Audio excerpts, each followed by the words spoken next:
Hi everyone, it's Arsh, and in today's video I'm going to be talking about a topic, admittedly not an expert on it, but I'm just airing my opinion on it, and it is all very relevant to what's happened over the last couple of weeks where GCSE students and A-level students have received their results based on their predicted grades and what impact that's going to have on the economy in general. So it's not necessarily just property, but we're talking about the economy and business moving forward. Just so you know, I've got some notes here, so I do look down. I am just referring back to my notes because there's a lot to cover.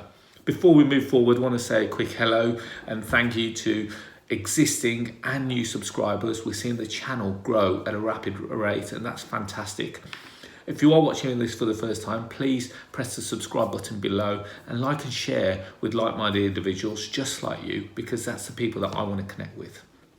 So let's move on. Let's have a look at it. Now, I can only refer back to me and my education, which is best part of 20 years ago when I left full-time education. And now, in order for me to get into A-levels and university, I had to do my GCSEs, which meant that I had to sit exams, which then took me into my A-levels, and then to get through my A-levels, I had to sit exams in order to get me to university. University, I had to sit exams, which then got me into the business world. Now, because of coronavirus, because of COVID-19, it's really shook up the world. It's really shook up the education system in particular in so many different ways, because for the first time ever, students have not been able to sit their exams, and therefore they've had to work off a predicted grade or a predicted assessment system. Now, I've spoken to quite a few people about this because I thought, should I do a video on this? Should I not? Is it a controversial topic, or is it going to really help the people or the younger people of today kind of understand what's going to happen moving forward? So I spoke to a headmaster who's a very good friend of mine of secondary school, and I said to him, and I'm just going to call him Rich for now. I'm going to say, Rich, what's going to happen? Or what's been your expectation, or what has been your experience of this? And he goes, in all honesty, he goes, Arsh, it's been an absolute shambles. And he goes, it's been an absolute shambles because the people of today, and we're talking the people of the students of the today, so the people that have taken their GCSE or should have taken their GCSE exams, and the students or the children that should have taken their A-levels, potentially are not going to be valued for their worth. Now, I didn't really think about it like this, but when Rich started talking to me, and he goes, Arsh, think about it. He goes, you're an employer. You've got two candidates, you've got two CVs sitting in front of you on your desk. Which one are you going to value the most? I thought, what do you mean by that? He goes, you've got one person that sat their A-levels, have gone through and have actually done their exam and have proved that they got an A in their result. Then you've got the second person, and as a result of COVID, was predicted an A but did not actually sit the result. Which one would you go for? Now, when I thought about it, instantly my knee-jerk reaction would have been, yeah, let's go with the guy that actually achieved the A, because we know he actually did it. What do you think on that? So what we're actually doing is, my question is, are they worth as much as other year groups, the guys that did not go and do the exam? How are they going to be assessed going forward? So we're talking about GCSEs going into sixth form and A-levels, then going into university. Really, this more targets more so the guys that are looking to go from A-levels into university, or A-levels into a level of work. Because there's a lack of clarity from the top down, from the government. It hasn't been delivered in a clear message, and this is very evident in the fact that the government decided to do a U-turn once the A-level results and the GCSE results had actually been delivered. So originally, the decision was from the government that we're going to work off a prediction system. We're going to look at how that child had performed throughout the year. We'll have a look at their mock exams, we'll have a look at some of their assessments, and we'll grade them. Now, is that the right way to assess them, or is that not? Now, when I did it, when I was at school, admittedly, this probably would have benefited me massively. And I kind of wish I was at school right now, because I was rubbish.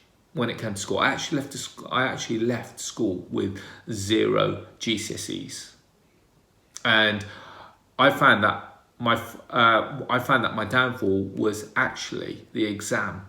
I kind of knew it. So going through school, I did quite well on the assessments. I did quite well on the coursework. But when it came to the exam, I just buckled under pressure. Now, if I was in that scenario now, it would be the perfect scenario for me, because my mocks would have said that I would have got between an A and C. My exams dictated that I got between a D and an E.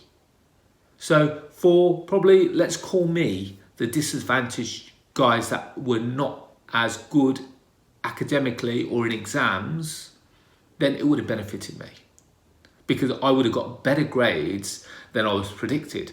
Is that a fair way to assess me? No, it's not. Now, the guys who've been brilliant all the way throughout, and the guys that have done fantastic and worked their socks off and are really good at exams, they've now been assessed and potentially been downgraded, because there's been that level of would they have done good, would they have done bad, and so they've assessed it mid-range. So it's not a real assessment on that person or that child or their capability of going through that exam.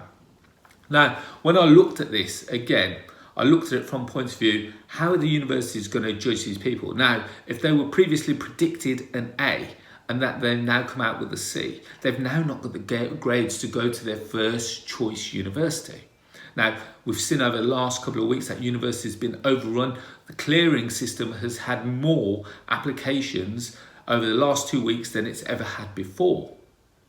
So people are still wanting to go to university, and that's not the issue. What we're finding is that now students are fighting to go to a university of their choice. They were predicted an A to C. They may have got a C to a D, which kind of fell without the parameters of the university. Therefore, the first choice university gave preference to the guys that actually hit the grades. When we actually hit the grades, did they really hit the grades? Was it that the people that didn't really deserve to go to that university get into that university? I hope I'm kind of making sense here.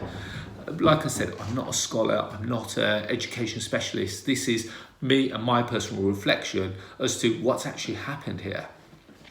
I've read lots of papers on this, so I feel quite passionate about this, because we're talking about the leaders of tomorrow. Have they really been given that opportunity? And as a result, how is this going to affect them going forward? Let's just imagine that one person wanted to go to the University of Birmingham, which is a top university in the UK. That was their first choice. They didn't get the grades, or they didn't get their grades, but they didn't have the opportunity to produce their grades. As a result, they've now had to go to choice B. And let's just imagine that choice B is a university in Manchester, university in Liverpool, Sheffield, wherever it may be. Have we given them that best start in life? Have they been cheated? I personally think they've been cheated. Now, as a result of the U-turn, lots are getting remarked, and they're starting to say, well, in actual fact, yes, we appreciate that. It probably hasn't been a fair assessment. And yes, you should have got your first choice. But by the time of them going back to the university of their first choice, the first choice is already full. So now they've got no choice. Well, they have got 2 choices. They can go to the university of their second choice, or they could decide to defer a year. Now, if they defer a year, this is where it gets interesting for the business world, shall we say, because if they defer a year, they've got 2 options. They can either sit at home and potentially claim some form of benefits, which means that the government's going to pay for it somehow or another. Second option is that they go into the world of work. Now, that sounds great. And by putting them out into the world of work, have we now lost them out of the education system? How many times have you seen someone go into work and then have decided to carry on through work and forgotten about education? Now, I nearly did it when I was at university. I had to take a gap year in year 3 for placement year. And what I found is that whilst I was there, I actually quite enjoyed it. And I actually questioned whether I actually wanted to go back to finish off the 4th year. I actually did, but it comes down to, are these people now going to go into work? Going back to my original point, now how are employers going to look at these people? Are they going to judge them on their worth, or are they going to look at their academics? Are they going to judge them on them actually sitting an exam, or what their predictions were? Now, finally, I'm going to say that I think it'll be a great opportunity for businesses who potentially are looking to take on apprentices. And the reason why I say that, because these guys that are now going through and potentially taking this gap year may be a great opportunity to create apprenticeship schemes so that we can accommodate this new influx of people that may be taken out this year. And it gives them a great sense of getting into business, understanding a little bit more about the world before they go to university. And I thought that's a great way of looking at it. Now, naturally, there will be some people that go through apprenticeship schemes and think, well, in actual fact, if the whole point of me going to university is then to go and get a job thereafter, if I've kind of jumped over that hoop and gone straight into a job, do I really need university? So we will see over the next year what the outcome of that becomes. So there's kind of my thoughts. Apprenticeship schemes will be on the up. And the reason why apprenticeship schemes will be on the up, let's face it, without putting it mildly, it is cheap labour. Cheap labour for companies, and therefore lots of businesses will be able to take that on, especially whilst we're going into recession. Companies still need to try and survive, and if they can lower their overheads and still have a good level of workforce by taking on apprenticeships and training them up so that they become future-proof for their business as well, I don't understand why businesses wouldn't do that. So I'd welcome your thoughts on this. I'm quite passionate about this because younger people, they need some direction, and more importantly, they need the opportunity. Now, unfortunately, I think that we lost direction when the government decided that they were going to go on the predicted scheme. More importantly, if we can give them direction, so say, guys, okay, we appreciate that didn't happen, but here's what we can do, and we can guide you through another way instead of the academic, but also the business way. That might be a great way of doing it. So guys, I'd welcome your thoughts on that. As always, please reach out to me. Please ask as many questions as you can below, and I'll answer as many as I can. I'm just quickly checking my notes just to see if we've missed anything. I personally think we've failed the students of 2019-2020, and that will come back to haunt us for many years to come. For the guys that have deferred, what's going to happen to the universities next year? The intake is already quite high. Is it going to double the intake next year? Are we going to be able to accommodate that? So far this year, a lot of the universities are doing their first semester online. So you can say that the students really aren't getting a fair chance. Well, they're getting a good chance of education because they can still deliver the seminars online as using platforms like Microsoft Teams and Zoom, Skype, etc. But are they really getting the university feel like the freshers parties and the integration of the social community? So these are all things that they would have missed, and it's a real shame. There's not a great deal we can do about it. There's a lot of things that we could have done to help them to get into their university. So when they do go back to university for years 1, 2, and 3, that they are at the right place as they should have been. So there's my comments, guys. There's my thoughts and my opinions. If you'd like to ask any questions, please ask below. As always, please feel free to reach out with me. So you can catch me on social media. So you can catch me on Facebook, LinkedIn, Twitter, and Instagram. More importantly, if you want to know some more property information, you can download the Property Investor app. So it's the UK's first property investment platform, which showcases all kinds of deals all over the UK. Appreciate that's not really relevant to today's session, but it's something that I always mention. First and foremost, I'm a property investor and an entrepreneur. If you want more free information, I release a podcast. It's called The Property Rebel. We release it every Tuesday at 6 a.m. So if you like the thought of that, please feel free to download it. You can go to iTunes, you can go to Spotify, Stitcher, and Google Podcasts, and it's all there. It is called The Property Rebel.